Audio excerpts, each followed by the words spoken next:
Hi, we've been in Pittsburgh for a few days, staying at a very nice but small and difficult to get into KOA campsite in the south of Pittsburgh in a place called Washington. And we've been pretty mad busy. We've been catching up with friends, we've been out sightseeing, some really good stuff to do around here. So we've extended our stay one more night because we felt we just had to do a few jobs around the place. It's been a while since we've caught up with anything like that. So today we're in Scruffs and we're sorting stuff out, tidying things, doing a bit of cleaning. As you can see, the place is an absolute pigsty. So there are days like this, but rest assured by the end of the day it'll all be put back together and it'll look as beautiful as it usually looks.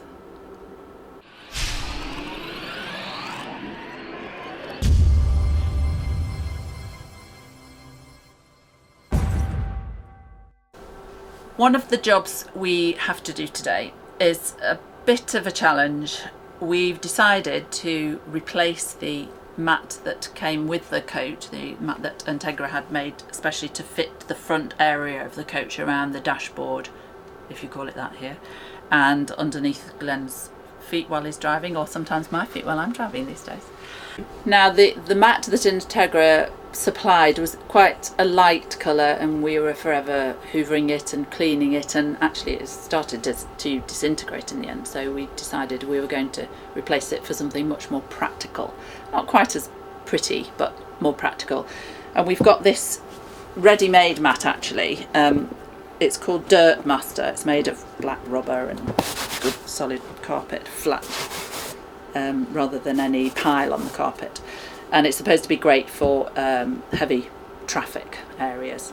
So we're actually going to cut this to shape around the front of the coach here. That's the challenging bit, and it's down to me to do it. So it would be very difficult to lay this flat and then pull it up around the edges and cut it. So you really have to make a template to do this.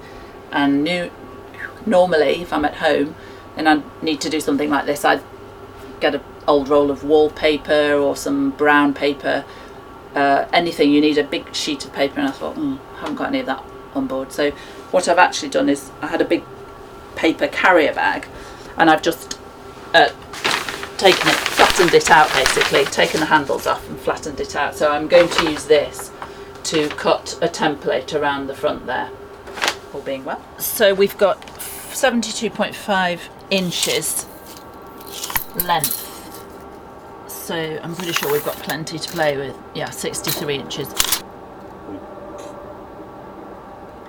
So we're going to finish the edge just at the front of the top step here. It won't trip us up because it's got a really heavy rubber edge around it, so that should lie nicely there. The crucial part of the template is from this point here, around the front of here to this point here, and then you've got a straight edge the other side of this bulky bit that you can just cut straight back into and then we'll worry about going around the steering wheel column in a minute. So this is the part that I'm making the template for. So this is quite a critical bit. We need to decide exactly where it's going to finish, which is just here, just back a bit from where it rounds off so that you don't get any lipping, I think Glenn said. And then you want to just put a tiny little pencil mark there. It won't do any harm, you can rub that off just so I can see it. And then I'm going to just mark that with a bit of tape so that it's completely visible.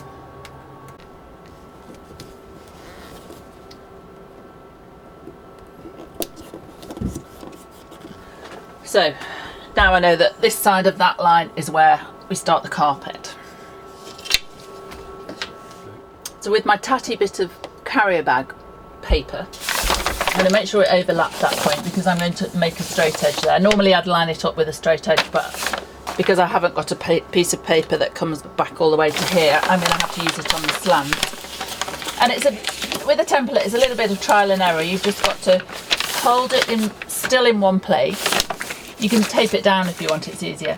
And then just draw your line with a pencil into the shape that it's going to be. All the way around. Don't worry that the paper is kind of pleating and moving.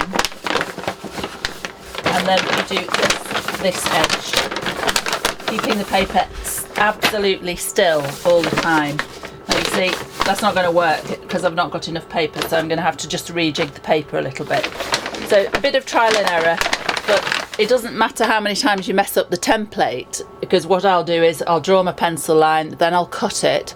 I usually cut it a little bit outside of the pencil line so that if it doesn't quite fit, I've got room to just trim it with the scissors until it does fit. And it takes a while to get the template right, but you've got to get the template right because you've only got one chance of cutting the mat. Okay? Right, so I've done my first cut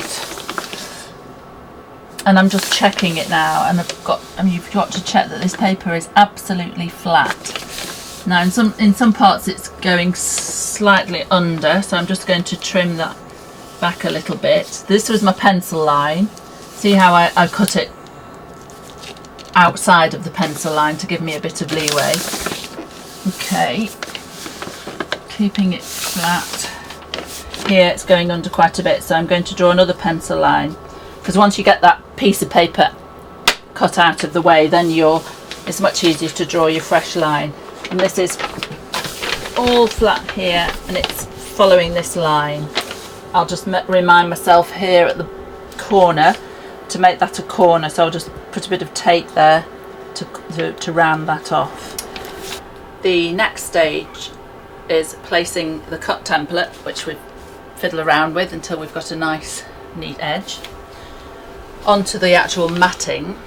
And in order to keep it flat, what I've done is I've put some dressmaker's pins in, just at angles to keep it. You see when you run your hand along that it's pretty well flat, which means this edge is going to correspond with when you had it flat on the floor. And then what we have to do is get some wood. Now we've only got a small piece of wood, but we're just going to have to move it underneath it each time I want to cut. So make sure your piece of wood is underneath where you're cutting, and make a mental note of where it's going to stop being wood, because you don't want to go through onto your flooring. So now with the heavy duty Stanley knife, because it's a heavy duty mat, we start to cut.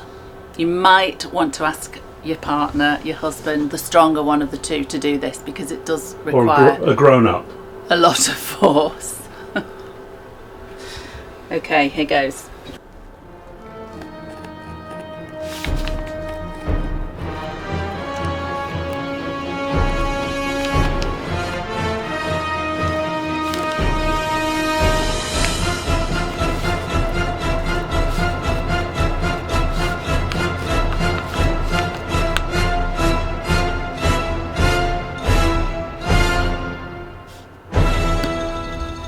So we offered it up, really difficult to manoeuvre, so we decided that we needed to get as much of the length off to make it lighter and easier. So what we did was we measured across the whole length from where our point is at the steps to the opposite side where the controls are by the driver's seat, and then cut the strip off that is excess, so it's a lot lighter.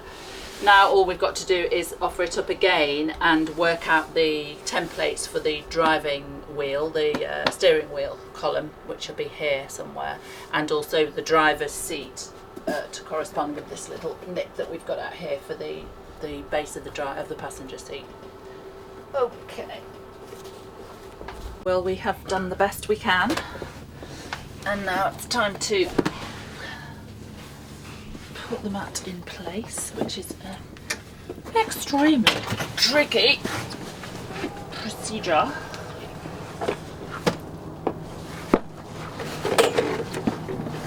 It's got a mind of its own, this mat. Okay.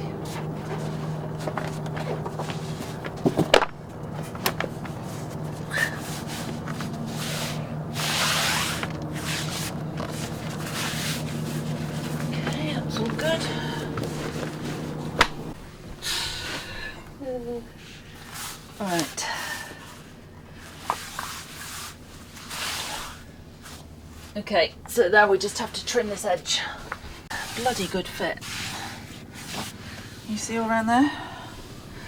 Then I'm just going to trim this edge up. Last thing to do. This all fits nicely under here. It goes way past the pedal, which is great. Glenn won't be complaining that his heel's always on the edge of that carpet. So neatly all around the seat bases. This really good job, as you say. Good job. All done. Just to show you the finished job. As you can see, it all fits pretty neatly around all the edges there. And it's a good solid mat to wipe your feet on. There we go. Nice job. Beer time.